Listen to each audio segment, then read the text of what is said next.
We all remember the heart-pounding moments, the sudden explosion, the desperate sprint, the final blow delivered just in time.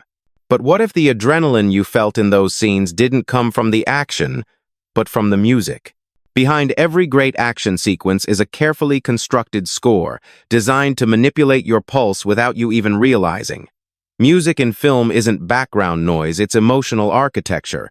It tells you when to tense, when to breathe, and when to believe in the hero. But what happens when the music tells the wrong story?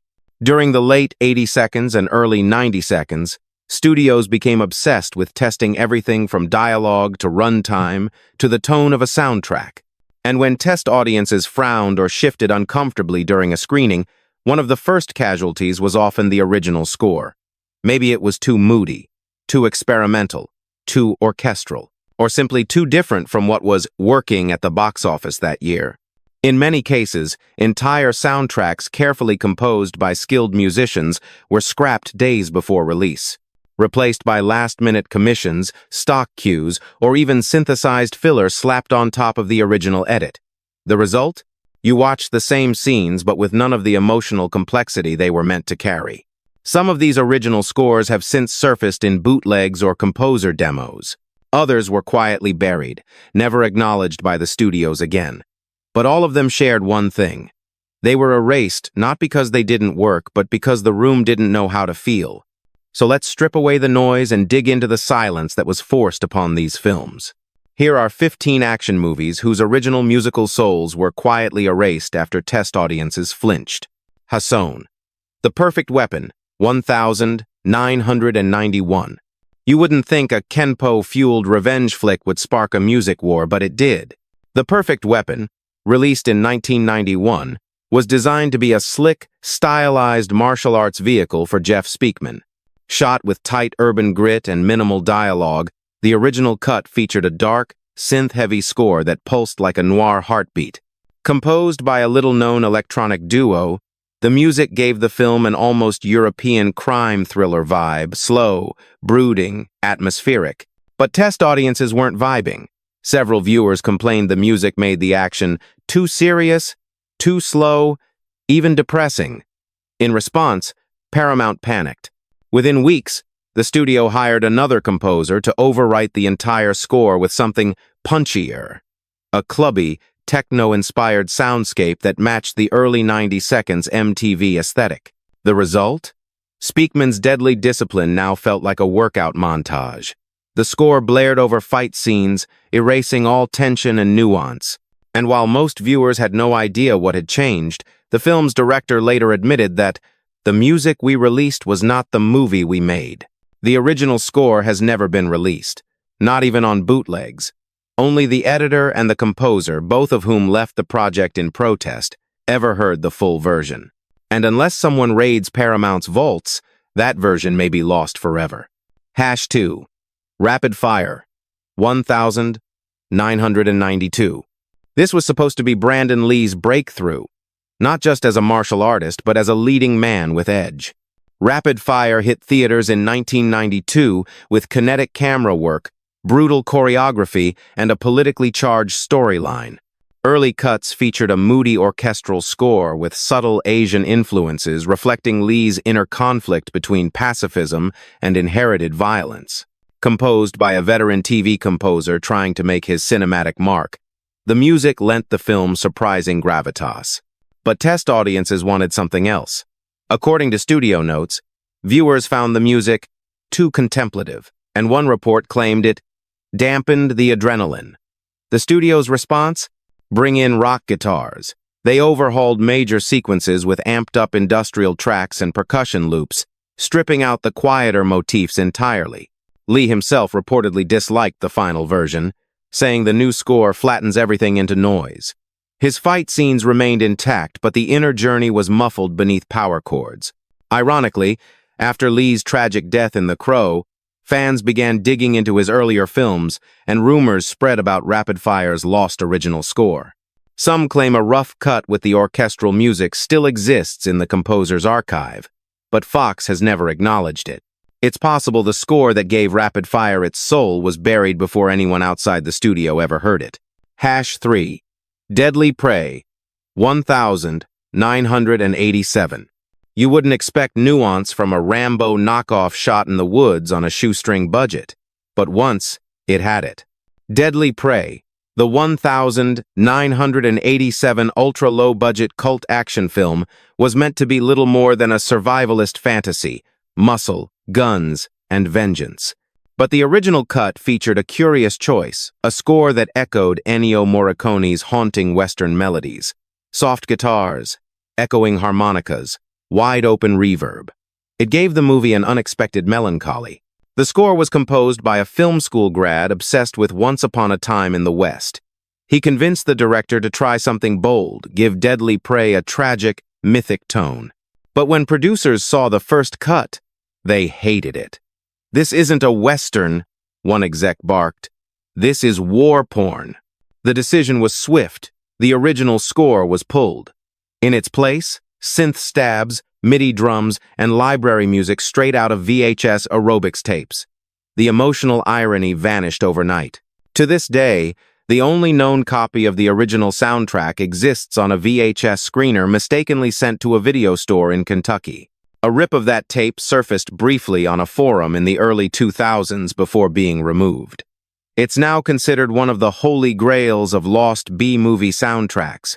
Sa, Joshua Tree, 1993. On paper, Joshua Tree had everything.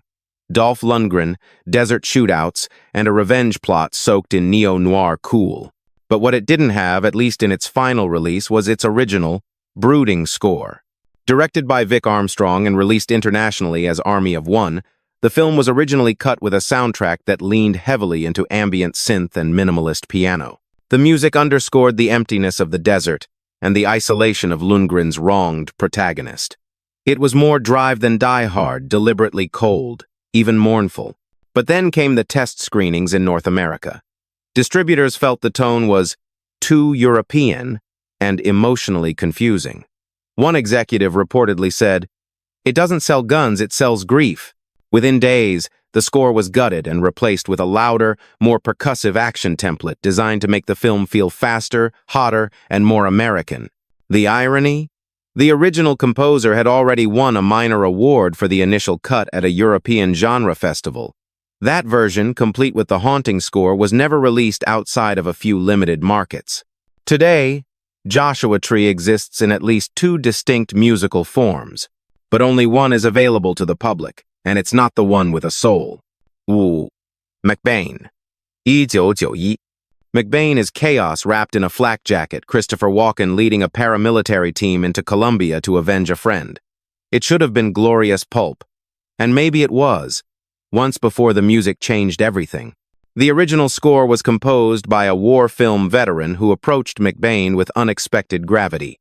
His orchestral work was sweeping, dissonant, and unsettling, drawing comparisons to Platoon or Casualties of War. It gave Walken's vengeance a tragic undertone, as if the film knew it was more about failure than heroism. But the studio didn't want tragedy. They wanted testosterone. After early screenings yielded tepid reactions, the producers panicked. The original score was pulled and replaced with a hybrid of synth metal and TV-style cues. The emotional ambiguity vanished, replaced by empty bombast. The composer, in protest, had his name removed from the credits. His original tapes were locked away. Rumors persist that the orchestral cut still exists, shelved under a working title reel marked Opus Version. In the end, McBain wasn't remembered for its bold score or its lost one, but for being the kind of film that almost had something to say until it was told to shut up. #6. The Big Hit, 1998. This one didn't just change its score, it changed its entire identity. The Big Hit, a bizarre 1998 action comedy hybrid starring Mark Wahlberg and Lou Diamond Phillips, began as a much darker film. Early cuts leaned into the absurdity with a cool, detached tone. The music, composed by an avant-garde electronic artist, was minimalist, rhythmic, and often unsettling.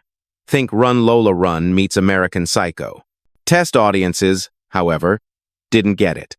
The jokes fell flat. The action felt cold. But most of all, viewers said the music made it feel weirdly European, and too ironic. Studio execs panicked. They recut scenes, amped up the color grading, and hired a mainstream composer to rescore the film with bouncy, comedic beats. The result? A tonal Frankenstein. Scenes clearly meant to be dry or satirical now played like sitcom bits. Gunfights were undercut by zany stings. Wahlberg's deadpan delivery became cartoonish.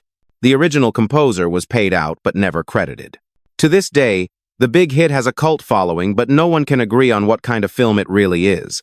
That's the power of music. It doesn't just change mood, it changes meaning. #7. Bulletproof. 1996. Bulletproof should have been forgettable, a buddy cop comedy with Damon Wayans and Adam Sandler trading bullets and one-liners. But in its earliest form, the film was anything but goofy. The original score leaned heavily into West Coast jazz funk, with somber interludes and stripped-down instrumentation. It was composed by a session musician known for scoring documentaries, and it lent the film a surprisingly restrained mood. The violence hit harder. The betrayals felt personal. The jokes were darker by contrast. But Universal didn't like that. After test, audiences responded with confusion. Is this supposed to be funny or sad? The score was pulled, and a more upbeat version was ordered. The final cut features exaggerated musical cues, slapstick stings, and a breezy hip-hop influence that blunts nearly every moment of sincerity. What's worse, some scenes were even re-edited to fit the new music, not the other way around. This reversed the emotional flow of several key moments, most notably a confrontation scene that was once scored with silence and now features an awkward swell of fake tension. The original jazz score has never surfaced. The composer, who later left Hollywood altogether, once described the final product as a musical cartoon painted over a funeral. Raute 8.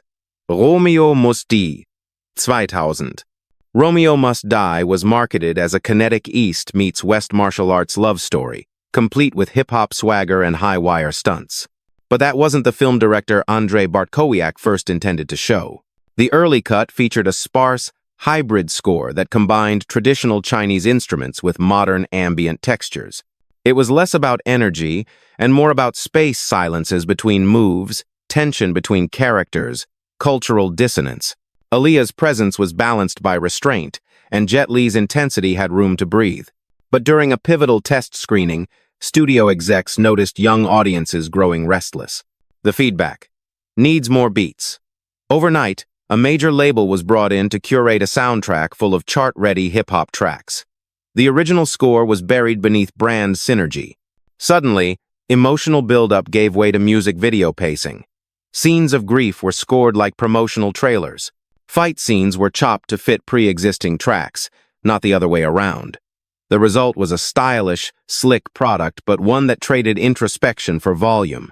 A few fragments of the original score survive on early trailers and behind-the-scenes reels, but the full version has never been released. It was custom-built for the story and then discarded when the story became a product. #9. Extreme Prejudice. 1987. This film was never meant to feel clean. Directed by Walter Hill, Extreme Prejudice was conceived as a grimy borderland noir with deep emotional undertones, loyalty, betrayal, futility. The original score reflected that. Crafted by a composer known for his work on post-Vietnam dramas, the music leaned heavily on dissonant brass and slow, dragging strings. It gave the action a wounded edge. Scenes felt haunted. Nick Nolte's character didn't just move through violence, he carried it. But TriStar executives wanted something tougher. After negative responses from test groups, they demanded a rescore faster, louder, more heroic. The result? A full re-recording with pounding percussion and dramatic swells that undercut the film's nihilism. Ironically, Hill himself reportedly fought the change, calling the original score essential to the film's heart. But he was overruled, and the composer was sidelined in favor of a more commercially palatable sound. To this day, fans of Hill's work suspect the theatrical cut of Extreme Prejudice is a tonal compromise. And if you feel like something doesn't quite align between the film's story and its soundtrack, that's because it doesn't. 石定 Drive. 1997. Not that drive. This one came 4 years before Nicholas Winding Refn's neon-drenched cult hit, and its original score might have beaten him to the punch. The 1997 action film Drive, starring Mark Dacascos and Kadeem Hardison, is a low-budget martial arts sci-fi hybrid with insane stunt work and surprising emotional depth. What few know is that the initial version had an original synthwave score, a moody, analog-heavy composition that pulsed with melancholy and momentum. Created by an underground electronica producer, the music added a surreal tone to an otherwise kinetic film. Test audiences, however, found the sound cold, European, and confusing. One exec even said it felt like a video game having an identity crisis. So the studio buried it. They brought in a generic action score with snare rolls and rock guitar overlays. All emotional texture vanished. What had once played like a futuristic western was now just another straight-to-video action flick. Years later, fans of the film's director's cut petitioned for a re-release with the original score restored. It hasn't happened. But the composer uploaded fragments of the rejected tracks online, haunting, aching synths that hint at a much cooler movie lost inside a louder one. Hasonone. The Presidio, 1988. With Sean Connery and Mark Harmon in the lead, The Presidio was supposed to be a grounded military mystery, a thriller with gravitas. And for a while, it was. Originally scored by a composer known for slow-burn political dramas, the film's music was atmospheric, introspective, and heavy with unresolved motifs. The idea was to reflect the tension between past sins and present duty, a theme central to Connery's character. But after test screenings returned comments like too slow and needs more impact, the studio reacted predictably. They commissioned a new score with brass-heavy action cues, dramatic cymbals, and crescendo-laden transitions. The subtle mood was replaced by artificial urgency. The composer reportedly walked away from the project before the rescoring began. The director called the final cut musically dishonest.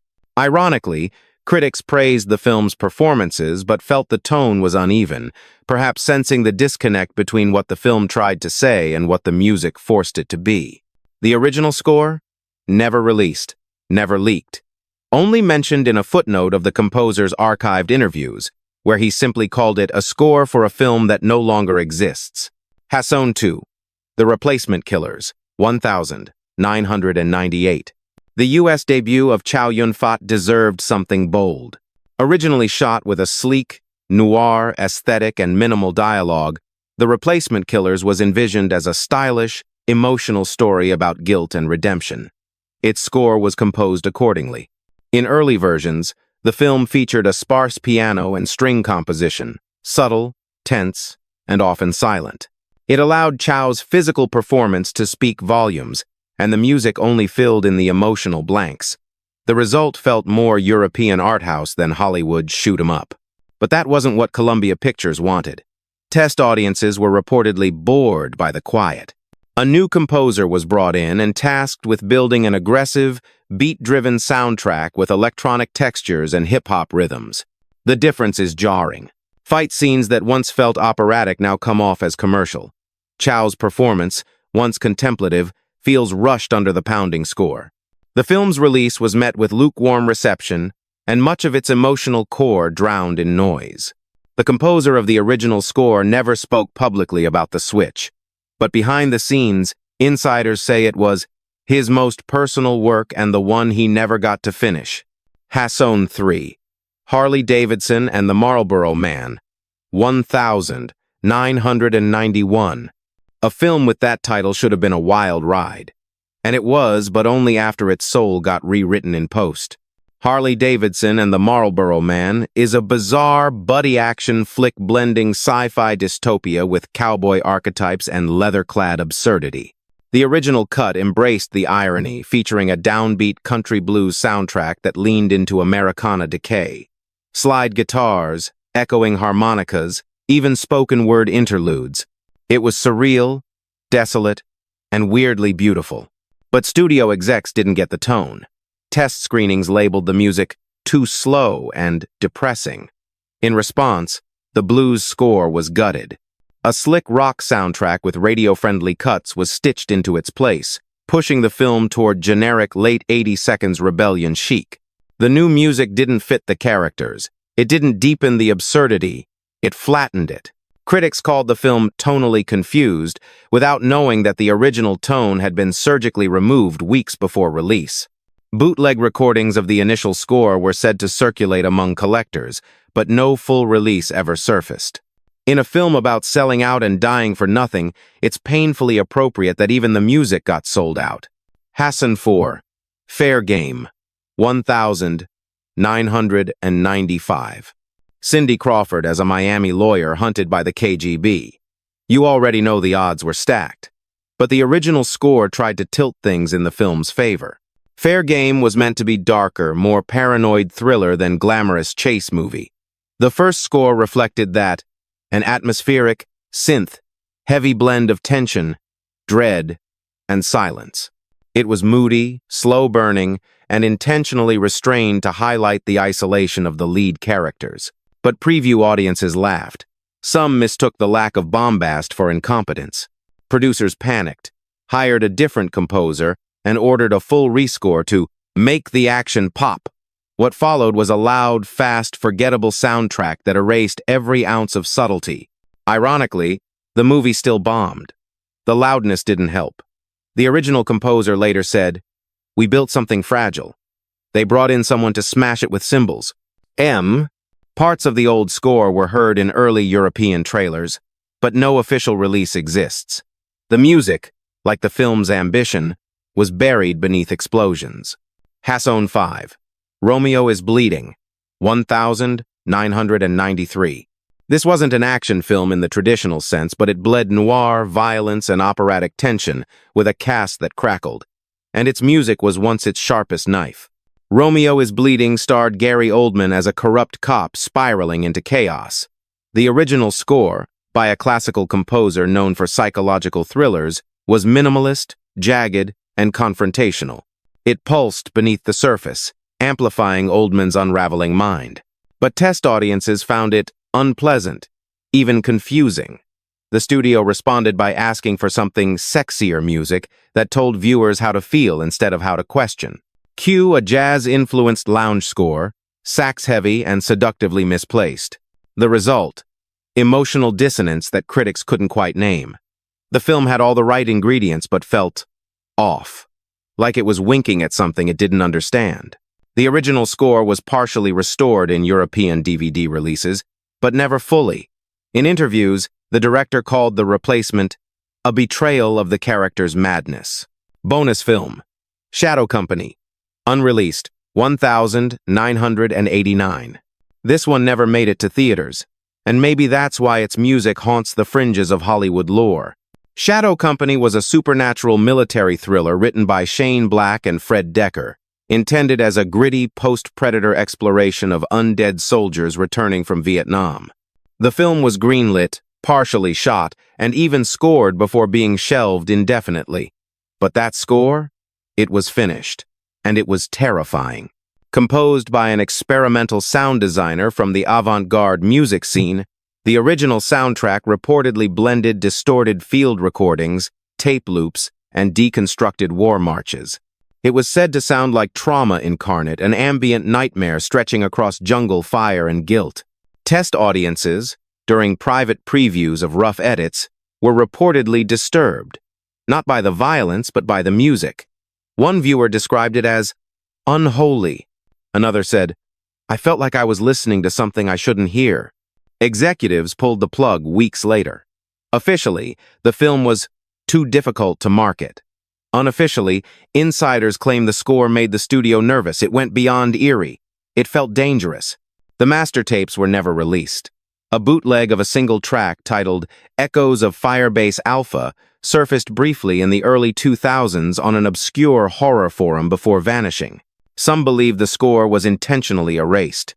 Others think it still exists buried in a vault, alongside a film that dared to let its music lead the madness. They say music is invisible, but in film, it's the one thing you feel before you even know why. These 15 movies were reshaped, diluted, or disarmed, not by editing, but by silence that replaced what was once there. So now it's your turn. Have you ever watched an action scene and felt wrong? Like something powerful was missing, but you couldn't quite name it?